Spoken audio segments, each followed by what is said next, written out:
Every politician is saying that the economy is doing great and there's jobs to find everywhere. In fact, on paper, we are at a 54-year low in unemployment. There's been 2.7 million jobs added to payroll in 2023. But yet, Americans and people from all around the world are complaining that it's more difficult than ever to find a job.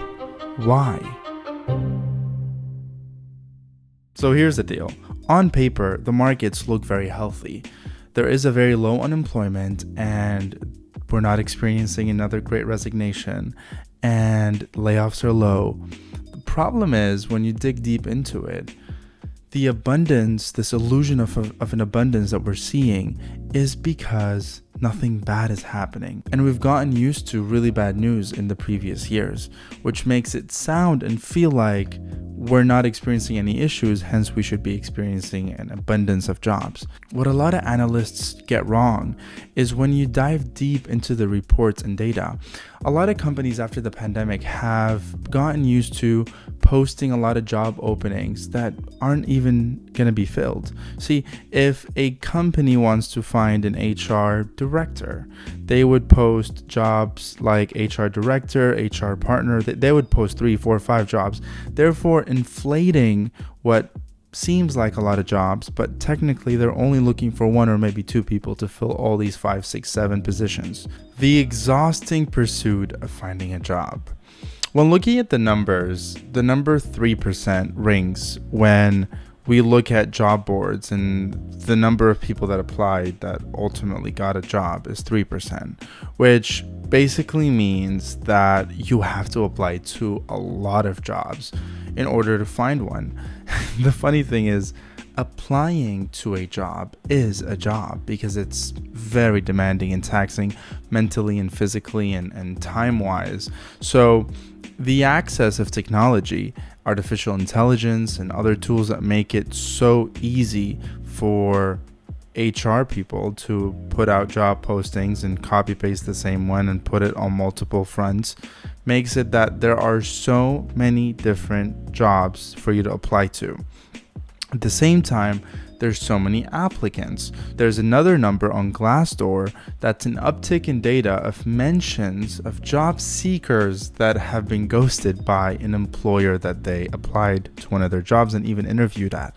What that means is that there's been a very high number of people who gone through the process, sent their application, wrote a cover letter, did an interview, and then just never heard back. They've been ghosted by that employer, which is understandable because it's also very taxing on the HR person in that company or organization overseeing so many job applications. Many who probably are great, others that are duplicates or just AI generated content on GPT, basically people saying write a cover letter for this company and that company, which lowers the quality, makes it much harder to comb through them, and therefore makes it more taxing. And that causes a burnout in this pursuit of finding a job that makes it feel exhausting. What I found most fascinating is that according to data in Q1 of 2023, it took 44 days for an employer to hire a candidate, meaning it took 44 days from the applying to interviewing to combing through, doing everything and getting that job. And it took about 67 to 69 days in the energy and defense sector. That hiring process is extremely long, and it all contributes to also multiple interviews. You see, many different employers think that we're going to do interview round 1 and interview round 2 and an interview round 3, which basically costs everyone money and time. It's costing that candidate time, unnecessary time. It's costing that HR person or that department or that company or that business owner also a lot of time to prepare, set up, and have 3, 4, 5 interviews. And experts say that most of them are actually not necessary.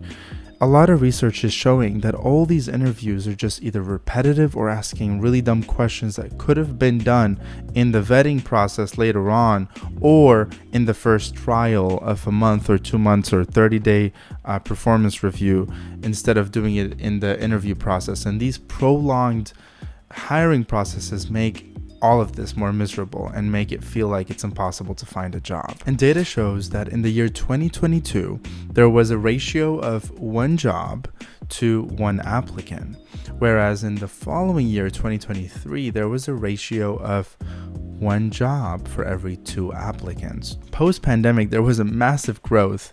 Companies grew really quickly. They wanted to rehire everyone that they fired in the pandemic. And then right after that, it became cuts and layoffs and scaling back and freezes and employers being more cautious. In fact, everyone across the board has become more cautious. Employers don't want to necessarily let go of really good employees and have to hire again, which will cost them money and time and energy and training, and will slow down their sales and goals. And candidates in their jobs are deciding to leave less often, and so everyone is opting in right now for stability. I want to stay in this job. Maybe it's not the best of the best, but I've learned from all these layoffs. I've moved too many times in the previous year, so I'm just gonna settle now. And then we hear all this inflation talk for years now, and the interest rate going up, and that makes people not want to move even more. Take a look at this interview that CNBC did with a TikToker, Jenna Jackson, who basically talks about her exhausting pursuit of applying to hundreds of jobs and not finding the right one. This job market is like the craziest that I have ever seen. I haven't quantified how many applications I've applied to. It would be a little depressing, I feel, at this point to quantify it, but it was definitely in the hundreds at least. And now over to the tide versus lose labor market dilemma. When experts call a market tight, it basically signifies that it's very hot, that employers want to fill a lot of positions and they can't. So they start offering incentives like sign-up bonuses, we'll pay for your relocation fees, we'll give you paid training, we'll do all these stuff that we wouldn't usually do, because they're in a frenzy to find employees to fill those positions and grow their companies and meet their goals. There's a lot of money flowing in, and now they can use that money to keep and sustain their growth. Whereas a loose or cold labor market signifies that there's a lot of layoffs, there's a lot of hiring freezes, things are not very well. And currently we are entering a cool, more slow, more loose labor market. And that's because we've had a very tight market for the previous years.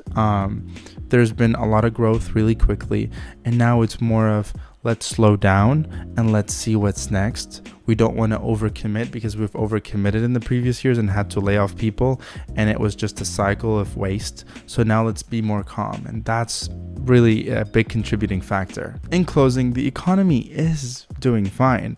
It just isn't doing as fine when it comes to a lot of job openings, but that's okay. That's actually a sign that things are a little bit more sustainable. Things are a little bit more healthy, rather than really high ups and low downs.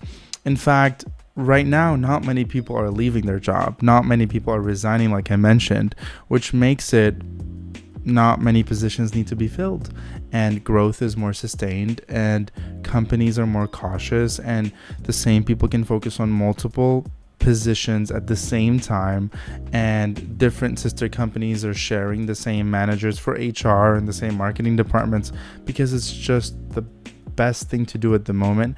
And when demand becomes even higher and the economy is in a hyper growth time again, then they hire again. But just because you can't find a job now, it really isn't a call for concern. It's good to be cautious. It's good to not waste a lot of money. It's good to not have so many job positions open all the time. It's also really good to subscribe to this channel. Thank you so much for watching. I hope this was valuable, and I'll see you on the next video.